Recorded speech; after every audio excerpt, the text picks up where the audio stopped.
dengan paru belada. Sambal bilis dengan paru belada. Apa dah? RM9 untuk sambal bilis dengan paru, campur paru.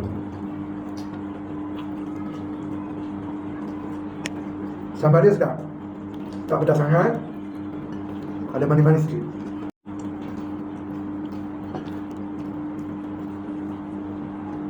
Nasi lemak pasar malam, mana di Meru Permai.